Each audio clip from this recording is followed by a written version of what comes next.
IVF చికిత్సలో 25% భారీ discount, free doctor consultation, free ultrasound scan, logo launch, Andro max advanced male infertility centre ను కూడా ప్రారంభించారు. TPCC కార్యవర్గ కీలక సమావేశం ఇవాళ ప్రజాభవన్లో జరగనుంది. మధ్యాహ్నం 2 గంటలకు సీఎం రేవంత్ రెడ్డి అధ్యక్షతన జరిగే ఈ సమావేశంలో కీలక అంశాలపై చర్చించనున్నారు. ప్రభుత్వ నిర్ణయాలు, పార్టీ కార్యక్రమాలపైనే ఈ సమావేశంలో ప్రధానంగా చర్చించబోతున్నారు. రుణమాఫీ, ఉద్యోగ నోటిఫికేషన్స్ తో పాటు ప్రభుత్వ ప్రస్తుత రాజకీయ పరిస్థితులపైన చర్చించే అవకాశం ఉంది. వీటిపై పార్టీ నేతల అభిప్రాయాలు సేకరించనున్నారు. పార్టీ కార్యక్రమాల్ని ప్రజల్లోకి ఎలా తీసుకువెళ్లాలి అనే దానిపై సీఎం రేవంత్ దిశానిర్దేశం చేయనున్నారు. రానున్న స్థానిక సంస్థల ఎన్నికలపైన చర్చించబోతున్నారు. పార్లమెంట్ ఎన్నికలపైన చర్చించనున్నట్టు సమాచారం. నామినేటెడ్ పోస్టులు, కార్పొరేషన్ చైర్మన్ల భర్తీ అంశంపైన చర్చించే ఛాన్స్ ఉంది.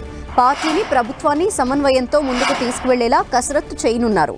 మరోవైపు రేపటి నుంచి రుణమాఫీ ప్రక్రియ ప్రారంభించనుంది కాంగ్రెస్ ప్రభుత్వం. దీంతో అన్ని జిల్లాలలో సెలబ్రేషన్స్ పై తగిన సూచనలు చేయనున్నారు సీఎం రేవంత్ రెడ్డి. కాంగ్రెస్ ప్రభుత్వం ఇచ్చిన మాట ప్రకారం రుణమాఫీ చేసి చూపిస్తుందనే విషయాన్ని ప్రజల్లోకి బలంగా తీసుకువెళ్లాలని సూచించనున్నారు. టీపీసీసీ కార్యవర్గ సమావేశానికి కాంగ్రెస్ వ్యవహారాల ఇన్ఛార్జ్ దీపాదాస్ మున్షితో పాటు ఏఐసీసీ ఇన్ఛార్జ్ కార్యదర్శులు, పీఏసీ సభ్యులు, మంత్రులు, డీసీసీ అధ్యక్షులు, అనుబంధ సంఘాల అధ్యక్షులు, చైర్మన్లు హాజరు కానున్నారు.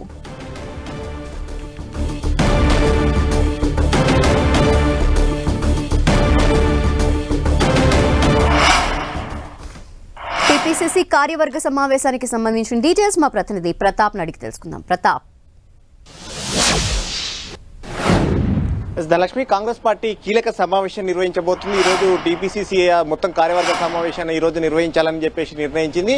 కాంగ్రెస్ పార్టీ అధికారంలోకి వచ్చిన తర్వాత మొట్టమొదటి సమావేశం అని కూడా చెప్పుకోవచ్చు. ప్రధానంగా రేపటి నుంచి రుణమాఫీ అమలు చేయబోతున్న నేపథ్యంలో ముఖ్యంగా ఎన్నికల సందర్భంగా 2 లక్షల వరకు రుణమాఫీ హామీ ఇచ్చింది కాబట్టి ఆ 2 లక్షల వరకు ఆగస్టు 15 లోపు కంప్లీట్ చేస్తామని చెప్పేసి ప్రభుత్వం చెప్తుంది. అందులో భాగంగానే ₹1,00,000 వరకు రేపు ఒకేసారి రుణమాఫీ కూడా కాబోతుంది. కాబట్టి ఈ నిధులన్నీ కూడా నేరుగా రైతుల ఖాతాలో జమ అవుతున్న సందర్భంగా కూడా దీనికి సంబంధించి కూడా ప్రభుత్వం ఈ ఒక ఇంటెన్షన్ ను పార్టీ ద్వారా జనంలోకి విస్తృతంగా తీసుకెళ్లాలని కూడా ఒక ఆలోచన చేస్తుంది. అయితే ఈ రుణమాఫీకి సంబంధించి రకరకాల స్పెక్యులేషన్స్ విపక్షాలు బీఆర్ఎస్ కానీ బీజేపీ కానీ అనుమానాలు రేకెత్తిస్తున్న నేపథ్యంలో రైతుల్లో ఎలాంటి గందరగోళం లేకుండా అందరికీ కూడా రుణమాఫీ జరిగేటట్టుగా ఎలాంటి నిబంధనలు ఉన్నాయో, గతంలో ఏ విధంగా అయితే రుణమాఫీ జరిగిందో ప్రాసెస్ కేంద్ర రాష్ట్ర ప్రభుత్వాలకు సంబంధించిన నిబంధనలు ఉన్నాయో వాటిలో ఎక్కడ కూడా డివియేషన్ కావట్లేదు. వాటిని అనుకూలంగానే ముందుకెళ్తున్న పరిస్థితి ఉంది. ఇంకా కొన్ని మానవీయ కోణంలో రేషన్ కార్డు ప్రామాణికంగా కేవలం ఒక కుటుంబానికి పెట్టుకోవడం కోసమే ఒక రేషన్ కార్డును ప్రామాణికంగా తీసుకోవడం జరిగింది తప్ప రేషన్ కార్డు ఆధారంగానే రుణమాఫీ జరుగుతుందనే ప్రచారం అయితే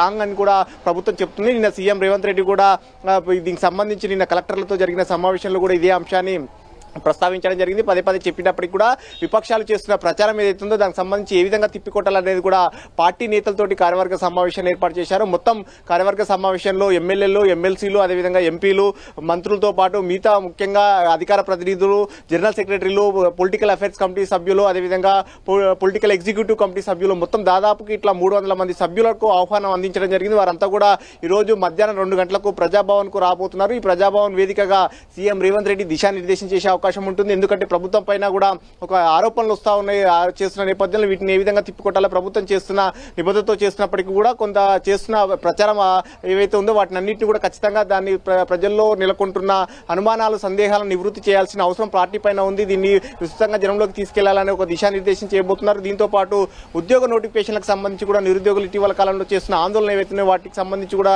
సర్ది చెప్పే ప్రయత్నం కూడా చేయాలి ఖచ్చితంగా. ఎందుకంటే ఏదైతే తెలంగాణ తెచ్చుకుందే ఉద్యోగాల నియామకాల కోసం కాబట్టి అలాంటి ఉద్యోగ నియామకాలు గత 10 ఏళ్లుగా సరిగ్గా లేవు. వాటిని ఈసారి ప్రభుత్వం, కాంగ్రెస్ ప్రభుత్వం వచ్చినాక నియామకాలను త్వరితగతిన ఏర్పాటు చేస్తుంది. ముఖ్యంగా నియామకాలకు సంబంధించి కూడా 30,000 ఉద్యోగాలను కూడా భర్తీ చేయడం జరిగింది. ఏవైతే పెండింగ్ లో ఉన్నాయో వాటిని అన్నిటి కూడా క్లియర్ చేసేసి కొత్త ప్రభుత్వం వచ్చిన తర్వాత 30,000 ఉద్యోగాలను భర్తీ చేయడంతో పాటు వివిధ రకాల నోటిఫికేషన్ డిఎస్సి కానీ, అదేవిధంగా గ్రూప్ 1 కానీ, గ్రూప్ 1 కూడా ప్రిలిమ్స్ కూడా ఫలితాలు విడుదల చేసింది. కాబట్టి ఇట్లా అన్నింటినీ కూడా వరుస పెట్టి చేసుకుంటూ వెళ్తుంది. నెక్స్ట్ జాబ్ క్యాలెండర్ కూడా విడుదల చేస్తామంటున్నారు. ఈ అంశాలన్నింటినీ వీటన్నిటిని కూడా జనంలోకి తీసుకెళ్లాలంటే పార్టీ శ్రేణులు విస్తృతంగా పనిచేయాలి. వీటితో పాటు స్థానిక సంస్థల ఎన్నికలు కూడా త్వరలో రాబోతాయి కాబట్టి రుణమాఫీ చేసిన తర్వాత నెక్స్ట్ స్థానిక సంస్థల ఎన్నికలకు వెళ్లాలని కూడా ప్రభుత్వం ఆలోచన చేస్తుంది. స్థానిక సంస్థల ఎన్నికలను ఏ విధంగా ఎదుర్కోవాలి, ఏ విధంగా ముందుకెళ్లాలని దానికి సంబంధించి కూడా పార్టీ నేతలకు కూడా దిశానిర్దేశం చేయబోతున్నారు.